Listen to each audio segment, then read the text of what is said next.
ओम शांति। 27 फरवरी 2024। बाबा के महावाक्य।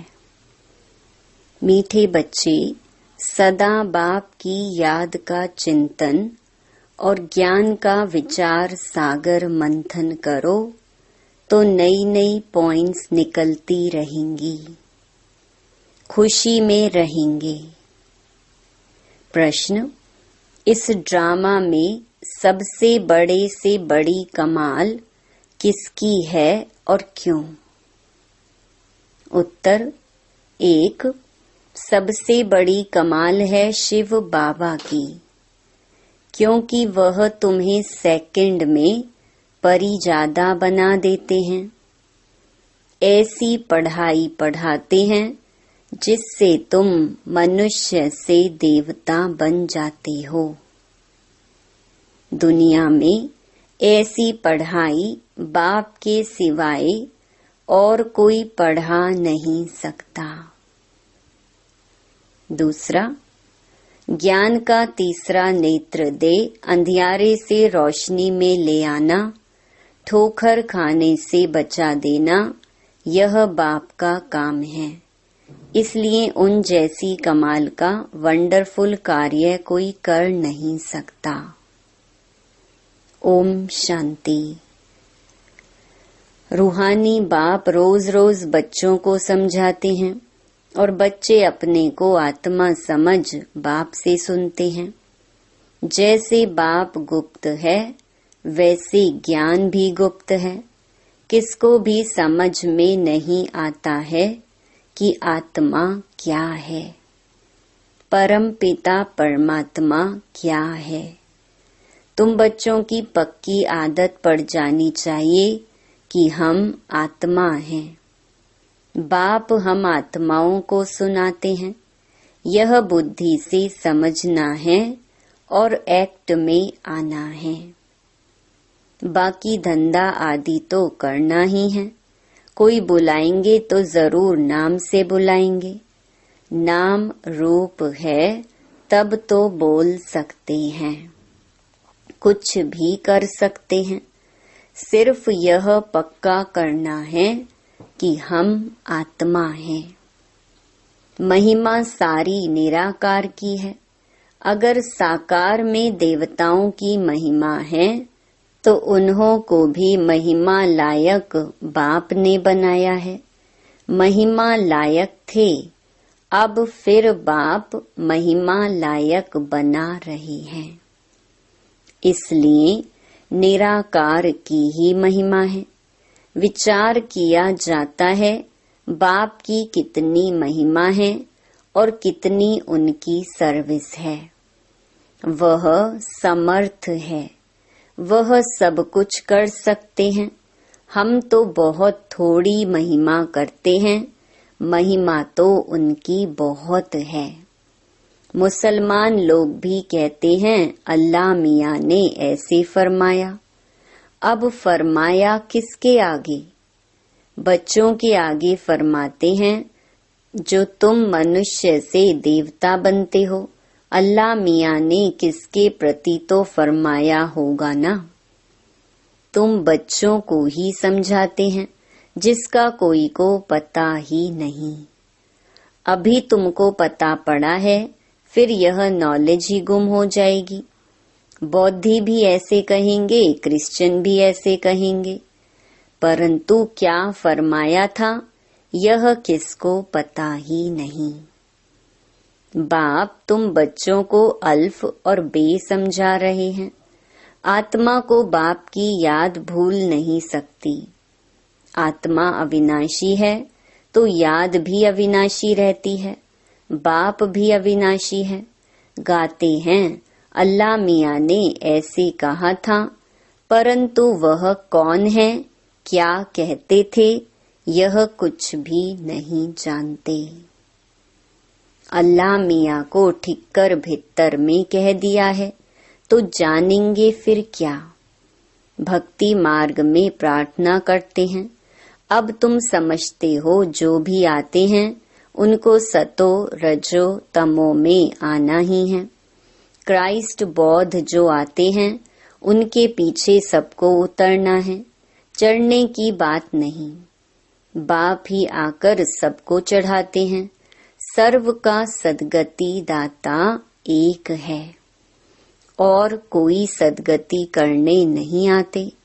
समझो क्राइस्ट आया, किसको बैठ समझाएंगे? इन बातों को समझने लिए अच्छी बुद्धि चाहिए, नई नई युक्तियां निकालनी चाहिए, मेहनत करनी है, रतन निकालना है। इसलिए बाबा कहते हैं विचार सागर मंथन करके लिखो, फिर पढ़ो कि क्या क्या मिस हुआ। बाबा का जो पाठ है वह चलता रहेगा। बाप कल्प पहले वाली नॉलेज सुनाते हैं।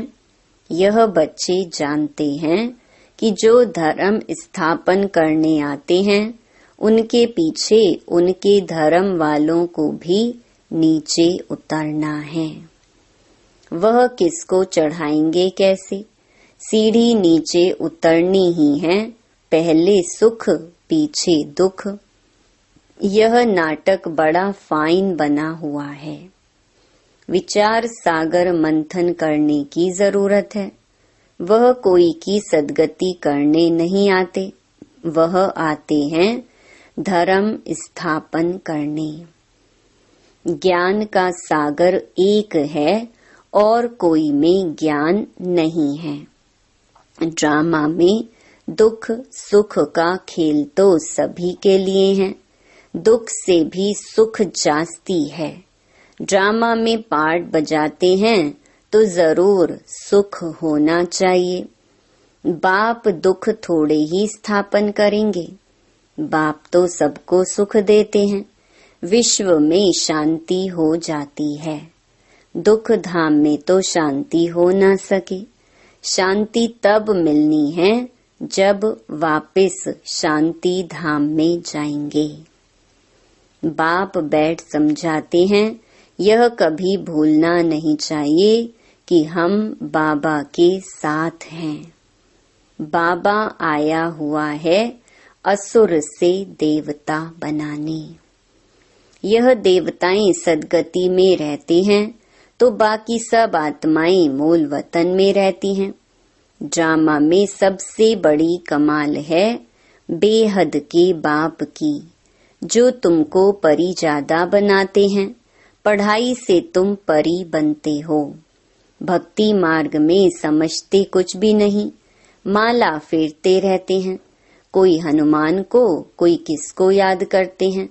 उनको याद करने से फायदा क्या? बाबा ने कहा है महारथी, तो उन्होंने बैठ हाथी पर सवारी दिखा दी है। ये सब बातें बाप ही समझाते हैं। बड़े बड़े आदमी कहाँ जाते हैं तो कितनी आजियान माना आव भगत करते हैं। तुम और किसको आजियान नहीं देंगे? तुम जानते हो इस समय सारा जाड़ जड़ी भूत है, विष की पैदाइश है। तुमको अब फीलिंग आनी चाहिए कि सतयुग में विष की बात नहीं। बाप कहते हैं मैं तुमको पद्मा पदम पति बनाता हूँ, सुदामा पद्मा पदम पति बनाना। सब अपने लिए ही करते हैं। बाप कहते हैं इस पढ़ाई से तुम कितने ऊंच बनते हो। वह गीता सब सुनते पढ़ते हैं। यह भी पढ़ता था, परंतु जब बाप ने बैठ सुनाया तो वंडर खाया। बाप की गीता से सद्गति हुई। ये मनुष्यों ने क्या बैठ बनाया है। कहते हैं अल्लाह मियाँ ने ऐसे कहा, परंतु समझते कुछ भी नहीं। अल्लाह कौन? देवी देवता धर्म वाले ही भगवान को नहीं जानते हैं, तो जो पीछे आते हैं वह क्या जाने। सर्व शास्त्रमयी शिरोमणि गीता ही रॉन्ग कर दी है, तो बाकी फिर शास्त्रों में क्या होगा। बाप ने जो हम बच्चों को सुनाया वह प्रायलोप हो गया। अब तुम बाप से सुनकर देवता बन रहे हो। पुरानी दुनिया का हिसाब तो सबको चुकतू करना है। फिर आत्मा पवित्र बन जाती है। उनका भी कुछ हिसाब किताब होगा तो वह चुकतू होगा। हम ही पहले पहले जाते हैं, फिर पहले पहले आते हैं। बाकी सब सजाएं खाकर हिसाब किताब चुकतू करेंगे। इन बातों में जास्ती ना जाओ। पहले तो निश्चय कराओ कि सबका सद्गति दाता बाप है। टीचर गुरु भी वह एक ही बाप है।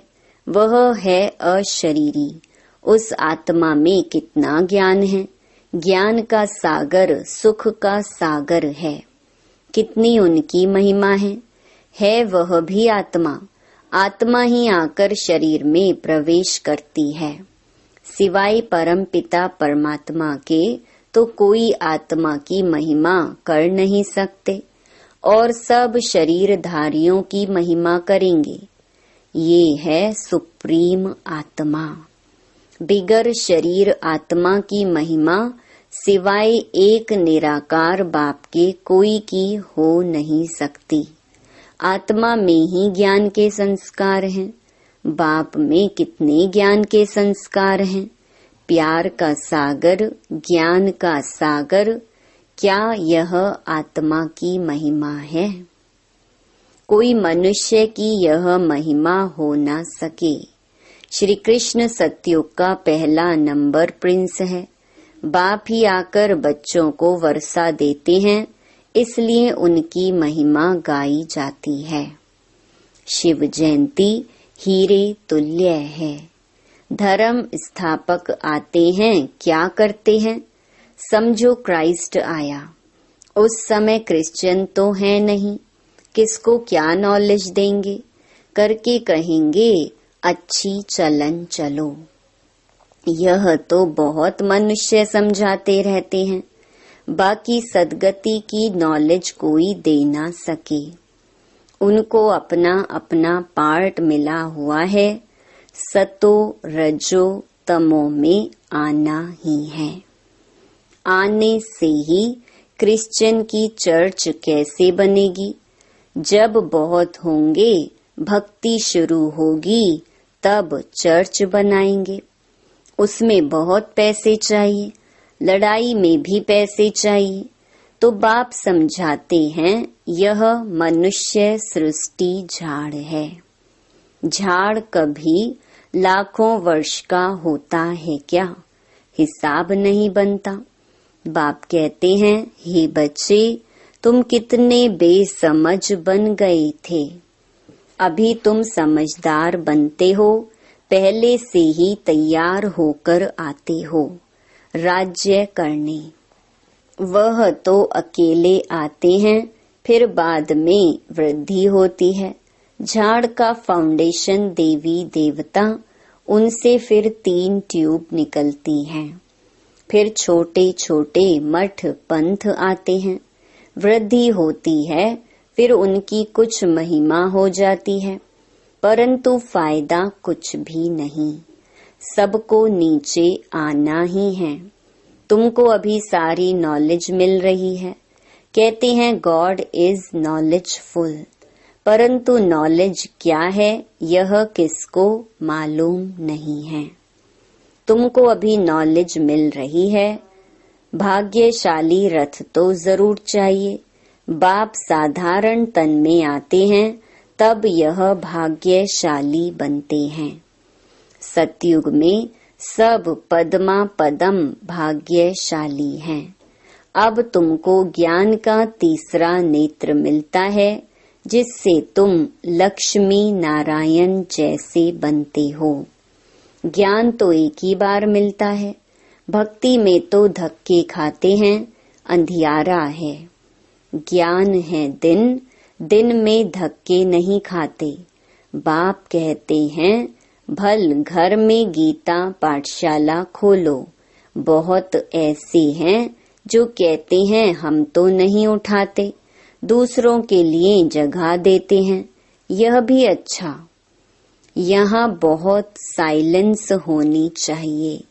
यह है होलीएस्ट ऑफ होली क्लास, जहाँ शांति में तुम बाप को याद करते हो। हमको अब शांति धाम जाना है, इसलिए बाप को बहुत प्यार से याद करना है। सतयुग में 21 जन्म के लिए तुम सुख शांति दोनों पाते हो। बेहद का बाप है, बेहद का वर्षा देने वाला। तो ऐसे बाप को फॉलो करना चाहिए। अहंकार नहीं आना चाहिए, वह गिरा देता है। बहुत धैर्यवत अवस्था चाहिए, हठ नहीं। देह अभिमान को हठ कहा जाता है। बहुत मीठा बनना है। देवताएं कितने मीठे हैं, कितनी कशिश होती है। बाप तुमको ऐसा बनाते हैं, तो ऐसे बाप को कितना याद करना चाहिए। तो बच्चों को यह बातें बार बार सिमरन कर हर्षित होना चाहिए। इनको तो निश्चय है कि हम शरीर छोड़ यह लक्ष्मी नारायण बनेंगे। एम ऑब्जेक्ट का चित्र पहले पहले देखना चाहिए। वह तो पढ़ाने वाले देहधारी टीचर होते हैं। यहाँ पढ़ाने वाला निराकार बाप है, जो आत्माओं को पढ़ाते हैं। यह चिंतन करने से ही खुशी होती है। इनको यह नशा रहता होगा कि ब्रह्मा सो विष्णु, विष्णु सो ब्रह्मा कैसे बनते हैं।